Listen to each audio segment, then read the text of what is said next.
Hare Krishna, Namaste. Chapter 16 is entitled as Daivasura Sampat Vibhaga Yoga, the yoga of the divine and demonic nature. Sloka 1 through 3. Ata shodashodhyāyah śrī-bhagavān uvāca abhayaṁ sattva-saṁśuddhir jñāna-yoga-vyavasthitiḥ dānaṁ damascha yajñascha svādhyāyas tapa ārjavam ahiṁsā satyam akrodhas tyāgaḥ śāntir apaiśunam dayā bhūteṣv aloluptvaṁ mārdavaṁ hrīr acāpalam tejaḥ kṣamā dhṛtiḥ śaucam adroho nāti-mānitā bhavanti sampadam devīm abhijatasya bharata. These set of 3 slokas speaks about 26 characteristics of a person who has divine nature. In the last sloka of the previous chapter, Krishna called Arjuna as faultless one, sinless one. What does it mean? What does it mean to be a sinless one? That was the question raised in Arjuna's mind.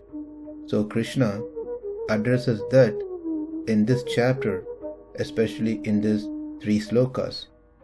Let's understand the word by word meaning and the translation first, and then we'll study the details of each of these 26 divine characteristics. Arjuna, abhayaṁ, fearlessness even when aware of the cause of pain. Sattva-saṁśuddhir, mind completely purged of rajas and tamas, fully in sattva guna. Jnāna-yoga, in the discriminatory knowledge of the self as being different from prakriti. That is, I am not this body, I am spirit soul. Jñāna-yoga. Vyavasthitiḥ, being established. Dānaṁ, charity. Damaḥ, control of the mind. Yajñaḥ, performance of yaga, etc., duties, that is performed without attachment to the fruits of one's actions. That is yajñaḥ. Svādhyāyas, study of the Vedas with conviction that they speak about Purushottama, Bhagavan, Sri Krishna, his real nature and the modes of his worship. That is svādhyāyas. Tapa, performance of austerity. Ārjavam, the oneness of thought, word and deed. That is, one's thought, one's speech and one's action are in sync. Ahiṁsā, abstaining from injury to others. Satyam, truthfulness. Akrodhas, freedom from mental agitation which can injure others. Krodha means anger, akrodha means free of anger. Tyāgaḥ, pretty much giving up things that which is not good for self, atma. Śāntir, control of the external indriyas. Apaiśunam, absence of false talks, especially false talks about others or backbiting. bhūteṣv dayā, inability to withstand the suffering of others. aloluptvaṁ, non-attachment to the sense object. mārdavaṁ, being very gentle. hrīr, sense of shame of doing wrong things. acāpalam, being unperturbed even if enjoyable sense objects are at our vicinity, in our hands. Tejaḥ, the power which prevents the wicked from overpowering oneself. kṣamā, patience.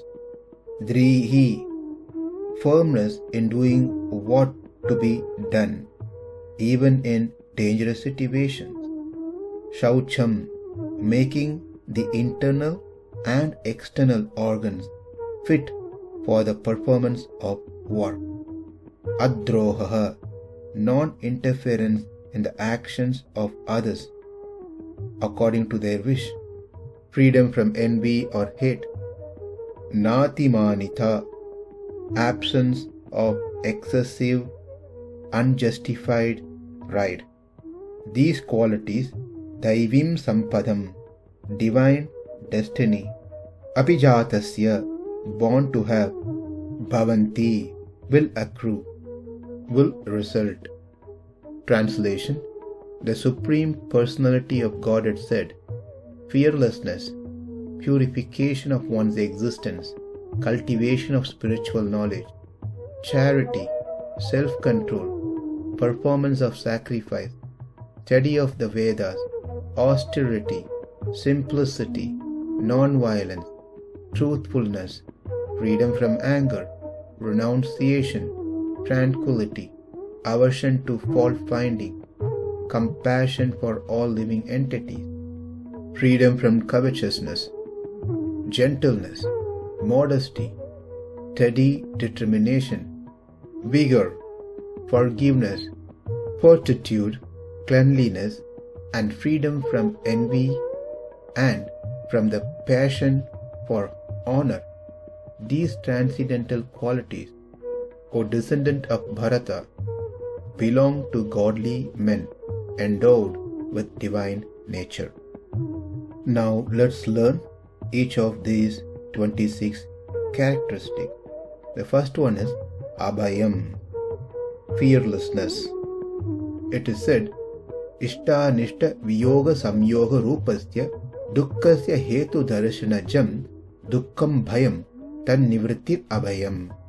That is, not giving any room for sorrow.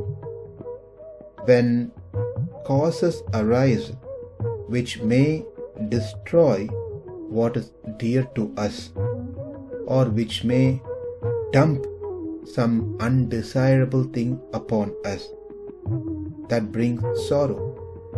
When the desired thing is lost from us, or when an undesirable thing comes to us, happen to us, dukkham arises, that is sorrow.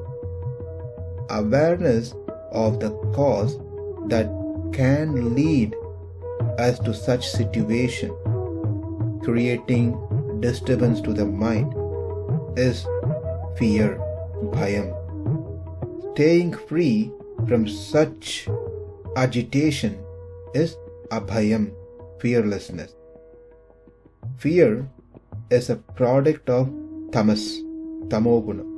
So one must be aware of this situation. Bhayaṁ is a pre-stage of dukkham. Once dukkham takes place, bhayaṁ goes away. For example, a student is waiting for his exam's result, whether he is going to pass or he is going to fail. That uncertain stage of thinking the result, that stage before one sees the result, is called bhayaṁ, fearful stage, a fear of losing the exam. But once the student sees the result, it is no more fear, he is no more in fearful state. But that fear, bhayaṁ, changes into dukkham, sorrow. So in the world, sorrow, dukkham, comes in two ways. Number one, when we lose our favorite objects, things. Number two, when we get unfavorable object or things upon us. When either one happens fear comes. A person trembles, cries. All these are because of fear of either of those two, which is of tamoguna. Sattva guna person has clarity in what's happening. He knows he doesn't have control of what's going to happen. And whatever happens, he accepts it as a divine arrangement. Therefore, he is not perturbed, he is not disturbed, he is not agitated. He is fearless. Abhayaṁ. That's the first character.